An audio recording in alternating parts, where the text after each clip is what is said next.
घसीपुरा बलरामपुर सरस्वती शिशु मंदिर में वन महोत्सव। घसीपुरा ब्लॉक देवगाँ वन्यप्राणी वनखंड पक्षर बलरामपुर सरस्वती शिशु मंदिर प्रांगण में वन महोत्सव और माँ पाई गछटिए कार्यक्रम अनुष्ठित होती। कार्यक्रम में देवगाँ डिविजन एसीएफ उमाकांत दास को संयोजन मुख्य अतिथि भाव बीजेपी नेता डॉक्टर शंभुनाथ राउत जोगदे वन महोत्सव और माँ पाई गछटिए कार्यक्रम को पंडित संतोष कुमार पंडा द्वारा पूजार्चना कर शुभारंभ करते।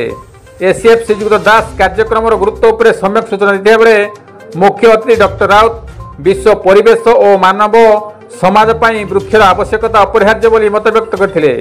शिशु मंदिर प्रांगण में वन विभाग अधिकारी समेत अंचल बहु वरिष्ठ व्यक्ति सहयोग में औषधीय और फलंती गछ लगा। यही कार्यक्रम में शिशु मंदिर प्रतिष्ठाता गोविंद चंद्र विश्वाल, माधवानंद साहू, मुरलीधर राउत, रत्नाकर विश्वाल को सम्मानित अतिथि भाव सम्मिलित कराइला।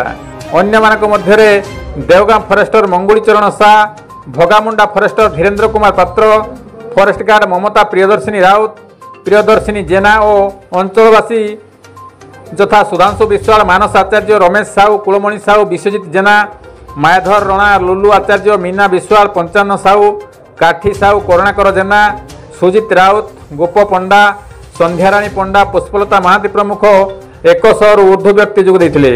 वृक्ष उपकारिता संपर्क में सचेतन कराइबा सह वृक्ष ही जीवन नीति को आधार करी अंतत पक्षे माँ पाई गछटी लगाइबाकू मुख्य अतिथि डॉक्टर राउत निवेदन करथिले।